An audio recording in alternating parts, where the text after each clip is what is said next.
Identity card होता है या कोई विशेष पास होता है तो उनको और थोड़ा भीतर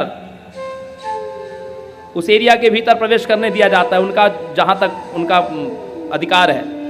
उसके भी अंदर फिर और कुछ, और जो विशेष अतिथि है उसके पास जाने का भी अधिकार सबको नहीं होता। ठीक उसी प्रकार जो पहला परकोटा है, लौह परकोटा, वहाँ पर जो देवताओं के विमान हैं, उन विमानों के जो चालक हैं वो वहाँ पर ठहरते हैं लौह परकोटे के बाहर। उसके भीतर भी गंधर्व आदि जाते हैं जहाँ पर पीतल का परकोटा है, और उसके भीतर भी जो देवताओं में श्रेष्ठ हैं वो जाते हैं। उसके भीतर भी ब्रह्मा विष्णु आदि को प्रवेश मिलता है। लेकिन आप जानते हैं ब्रह्मा विष्णु और महेश को भी भगवती के सानिध्य में प्रवेश नहीं है।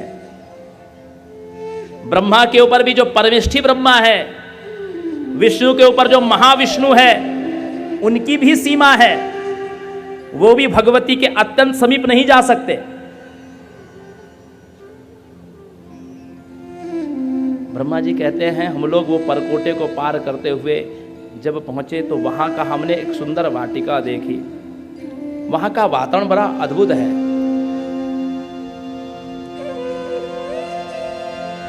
संवृतः सर्वतः सौम्यै केतकी चंपकैर्वृतः कोकिलारावसंघुष्टो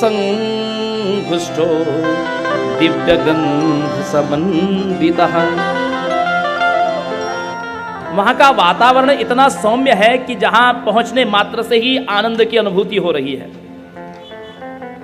संवृतः सर्वतः सौम्यई, सौम्य वातावरण है, और वहां पर एक सुंदर दिव्य गंध प्रस्फुरित हो रही है, दिव्य गंध समन्वितः। कोकिलाराव संघुष्टो, जहां पर कोयल मधुर मधुर स्वर में कुहुक रही है।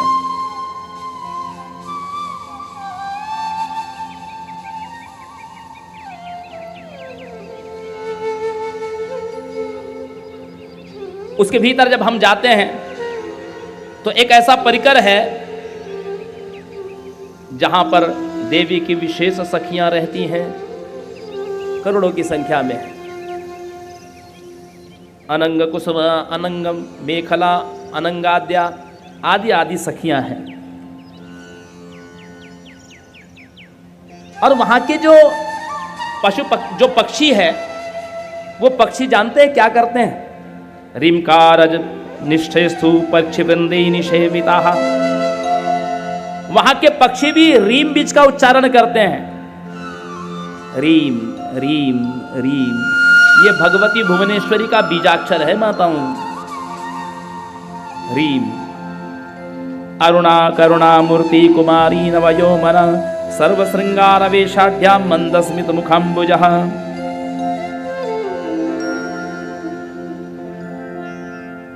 देवी रक्तांबर परिधाना, लाल रंग के वस्त्र पहनी हुई है। सुरक्त नयना कांता विद्युत कोटि समप्रभा, चमकती हुई बिजली की सी आभा है। लाल रंग के उसके सुंदर नेत्र हैं। सुचारु वदना रक्त दंतक छद विराजिता।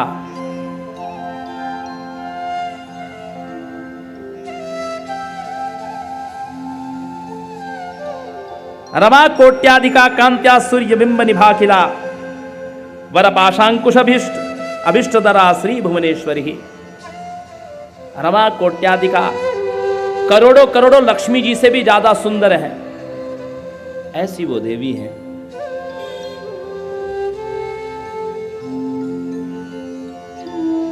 अपने हाथों में चार भुजाओं में पाश, अंकुश, वर मुद्रा और अभय मुद्रा को धारण करने वाली, और थोड़ा और करीब से देखो तो हजारों हजार भुजाएं दिखाई देती है।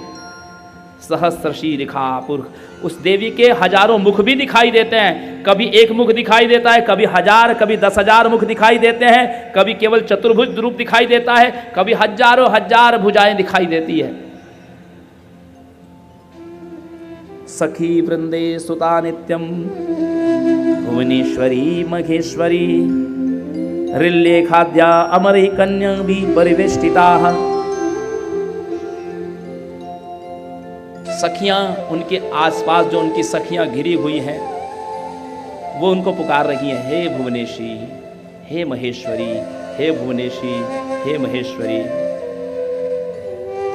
और अनंग कुसुमाद्या आदि उनकी सखियां उनको घेरे हुए रहती हैं। अनंग कुसुमाद्या देवी भी परिवेष्टिता, देवी षटकोण मध्यस्था यंत्र राजो परिस्थिता।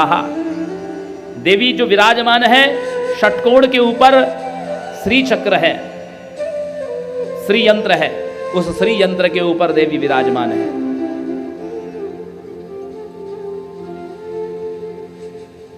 श्री यंत्र के ऊपर देवी विराजमान। देवी का रूप कैसा? सहस्र नयना रामा सहस्र कर संयुता, सहस्रवदना देवी भाति दूरादशंशयः। उस देवी के 1000 नेत्र हैं, सहस्र कर संयुता, हजारों हजार हाथ हैं, सहस्रवदना देवी, हजारों हजार मुख हैं, भाति दूराद, और दूर से ही वो दिखाई देती है। ब्रह्मा जी ने विष्णु से पूछा, श्री हरि से, कि आप हम तीनों में बड़े श्रेष्ठ हैं, आप ही बता सकते हैं ये देवी कौन है। भगवान कहते हैं कि मेरा मूल रूप जो है, कौन मूल रूप? गर्भोदक्षाई विष्णु, जिनका मैं अंश हूं। जब मैं उस रूप में जब प्रकट हुआ था, उस समय इस देवी ने ही मुझे झूला झुलाया था, अपनी गोद में अपना दूध पिलाया था। ये हम सबकी जननी है।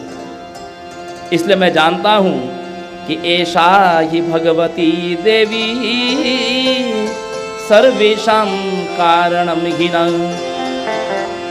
महाविद्या महामाया पूर्ण प्रकृतिरव्ययः। यही वो भगवती देवी है, सर्वेषां कारणम हिना, हम सबकी कारणभूत अर्थात हम सबकी जननी यही वो देवी है। इन्हीं को हम महाविद्या कहते हैं, इन्हीं को हम महामाया कहते हैं, इन्हीं को हम भुवनेश्वरी कहते हैं, इन्हीं को पूर्णा कहते हैं, इन्हीं को प्रकृति कहते हैं। भगवान विष्णु कहते हैं, दुराराध्यायी अल्पभाग्यश्च देवी विश्वेश्वरी शिवा, वेद गर्भाम विशालाक्षी सर्वेषां आदिरीश्वरी। ये विश्वेश्वरी कल्याणी अल्प भाग्य वालों के लिए दुराराध्य है। जिसका भाग्य प्रबल नहीं वो कभी देवी की आराधना नहीं कर सकता। जिसने अपने जीवन में, जिसका भाग्य प्रबल नहीं होगा ना, वो चाह करके भी देवी की उपासना नहीं कर सकता। वो नवरात्रि का घट स्थापन भी घर में नहीं कर सकता। जब हमारा भाग्य फूट जाते हैं तो नवरात्रि की व्रत करना भी चाहे तो शरीर साथ नहीं देता। यदि माँ का घट बिठाना चाहे, ज्योत भी घर में जलाना चाहे, यदि भाग्य प्रबल न हो तो सूतक पातक आ जाते हैं, आप वो भी नहीं कर सकते। अल्प भाग्य वालों के लिए देवी की आराधना संभव नहीं है। तपस्तप्तं पुरा यत्नास्तस्येदं फलमुत्तमम्, अन्यथा दर्शनम कुत्र भवेदस्माकमादरात्। भगवान विष्णु कहते हैं, हमने पूर्व जन्म में अवश्य ही बहुत बड़ी कोई तपस्या की थी, जो आज हम इन देवी का दर्शन कर पा रहे हैं। यदि हमने तपस्या न की होती तो इन देवी का हम दर्शन नहीं कर पाते।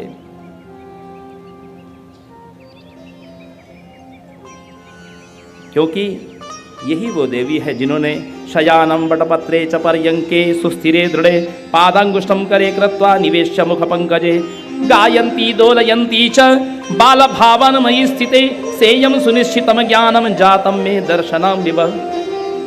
इन्होंने ही मुझे झूला झुलाया है, मुझे लोरी गा करके सुनाया है, इन्होंने ही मुझे अपना दूध पिलाया है। ये हमारी अवश्य में वह हमारी जननी है, ब्रह्मा विष्णु शिव। तो ब्रह्मा जी कहते हैं, चलो चलो हम चलते हैं और करीब से उनका दर्शन करेंगे, उनके अंतःपुर में प्रवेश करके दर्शन करेंगे। भगवान विष्णु कहते हैं, लेकिन उनके भवन के भीतर अंतःपुर में प्रवेश नहीं मिल सकता हमको भी। तो तो ब्रह्मा जी बड़ी अच्छी बात कहते हैं,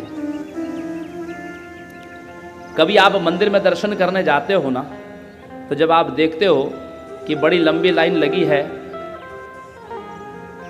तो आप कुछ न कुछ अपना जुगाड़ करते हो, व्यवस्था करते हो, इधर उधर फ़ोन लगाते हो कि कोई ट्रस्टी हमारा पहचान का निकल जाए, या कुछ ऐसी व्यवस्था करते हो, यदि कोई वहाँ कुछ लेने देने वाला हो तो उसको, पंडा हो, कोई व्यवस्थापक हो, उसको कुछ थमा करके आप चाहते हो कि अंदर चले जाओ, मंदिर में दर्शन करने आपको मिल जाए। लेकिन सीखिए ब्रह्मा जी से। ब्रह्मा जी कहते हैं, यदि न वारयिष्यन्ति दूरस्था परिचारिक द्वारस्था परिचारिका पठिष्यामश्च तत्रस्था स्तुतिं देव्या समाहिताः। यदि हम भगवती की परिचारिकाएं हमको भीतर नहीं जाने देंगी तो हम द्वार के पास ही एक कोने में बैठ करके उनका दर्शन करते रहेंगे।